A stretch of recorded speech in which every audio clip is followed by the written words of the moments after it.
I'm 101 years old, and my brain is still sharp. I remember my grandchildren's names. I remember what I had for breakfast. I remember conversations from 60 years ago like they happened yesterday.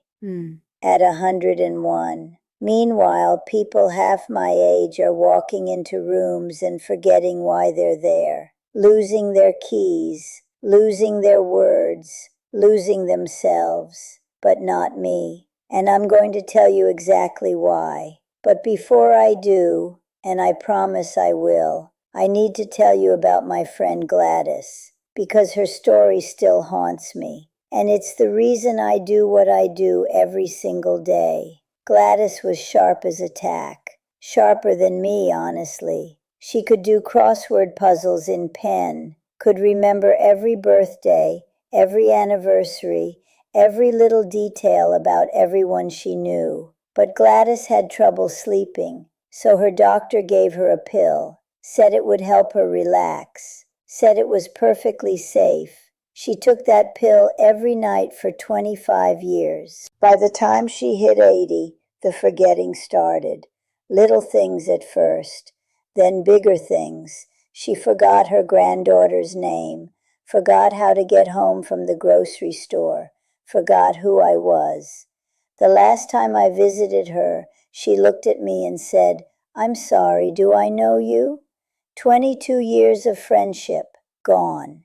Gladys died in 2019. But the Gladys I knew, the one who did crosswords in pen, she disappeared long before that. Those pills didn't help her sleep. They erased her mind. One night at a time, her daughter had to put her in a memory care facility.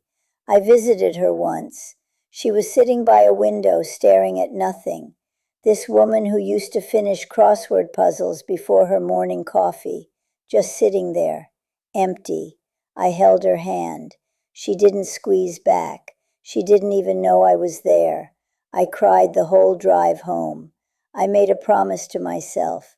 I would protect my brain like my life depended on it, because it does. So here's what I do. 5 things. Every single day. The first thing, I keep the blood flowing. Your brain needs blood. That's how it gets oxygen. That's how it gets nutrients. That's how it stays alive. But as you get older, your blood vessels get stiff.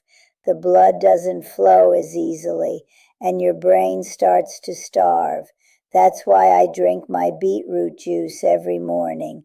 The nitric oxide opens up my blood vessels, not just around my heart, but everywhere, including my brain. I've been drinking it since 1993. 33 years of blood flowing to my brain every single day. That's not an accident, that's a choice. The second thing, I never stopped learning.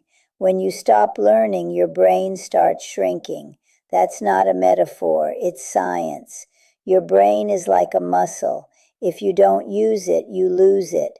So I keep using it. I read every day, not just easy things, hard things, things that make me think. I do puzzles. I learn new words. Last year I learned how to use a tablet computer. My granddaughter taught me. Took me 3 months, but I did it.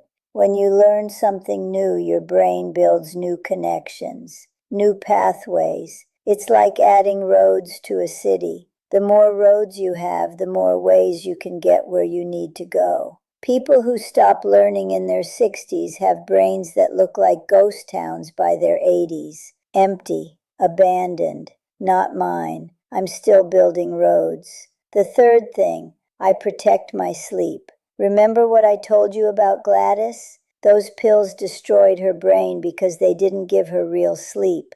They just knocked her unconscious. Real sleep is when your brain cleans itself. There's a system called the glymphatic system.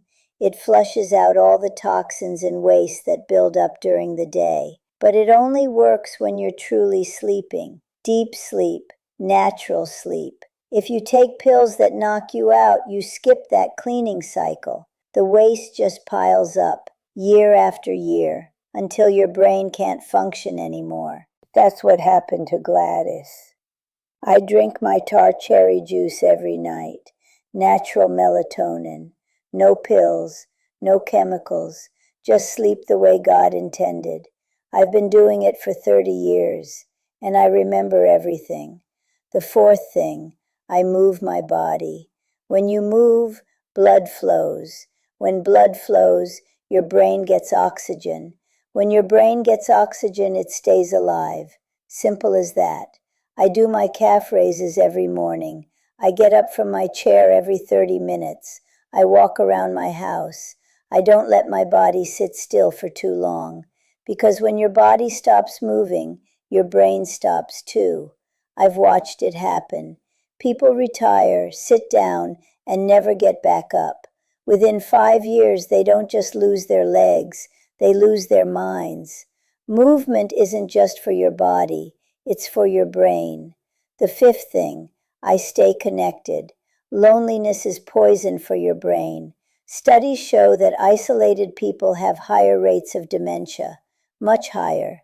Your brain needs other people. It needs conversation. It needs connection. It needs reasons to stay sharp. That's why I call Rusi every morning at 8 a.m. We've been doing it for 15 years. You alive? I'm alive. You? Still here.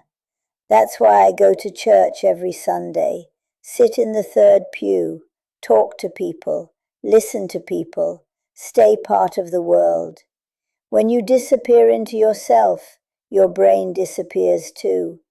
Gladys stopped going out after her husband died, stopped seeing friends, stopped talking, and her brain gave up. I refuse to give up, so I stay connected. Now let me tell you the real truth. These 5 things work. But they only work because I understand what I'm really doing. I'm not just protecting my brain, I'm protecting my identity. Your brain holds everything you are. Your memories, your personality, your relationships, your sense of self. When your brain goes, you go. You might still be breathing, but you're not really there anymore. Gladys was breathing for years after her mind left, but she wasn't Gladys anymore. I don't want to leave before I leave. I want to be me, fully me, until the very last breath. My husband Henry used to say, Claire, the body is just the house. The brain is where you live. He was right. When the house falls apart, you can still be you. But when your brain goes, you're gone. Henry kept his mind sharp until the very end. He was reading the newspaper the morning before he passed. Still curious, still thinking, still Henry. That's how I want to go. Present, aware, myself. That's why I do these 5 things. Not because I'm afraid of dying, because I'm afraid of disappearing while I'm still alive. Here's what I need you to understand. You can start protecting your brain today, right now. Drink something that opens your blood vessels. Learn something new. Protect your sleep. Move your body. Call someone you love. You don't have to do all 5. Start with 1. Just 1. But start today. Because dementia doesn't happen overnight. It happens over decades. Every day you wait is a day your brain pays the price. And by the time you notice the forgetting, it's often too late to reverse it. Don't wait until you're forgetting. Start while you still remember. I'm 101 years old. I remember my wedding day. I remember Henry's laugh. I remember the day my daughter was born. I remember conversations from 60 years ago. And I'm going to keep remembering until the Lord calls me home. Not because I'm lucky, because I made a choice. Every single day, for decades, you can make that choice too. Here's what I believe. Your brain is sacred. It holds your memories, your relationships, your connection to God. It holds everything that makes you who you are. Protecting your brain isn't vanity, it's stewardship. It's honoring the life you've been given. Don't let it slip away because you are too lazy to move, too stubborn to learn, too proud to ask for help. Now tell me in the comments, what's one thing you do to keep your mind sharp? And if you're not doing anything, what's the one habit you're going to start today? I want to know. Because we're in this together. And if you haven't watched my videos on beetroot juice, sleep, or leg exercises, go watch those. They explain each of these habits in detail. Your brain will thank you. Now, if you'll excuse me, I've got a crossword puzzle waiting, and I do mine in pen, just like Gladys used to.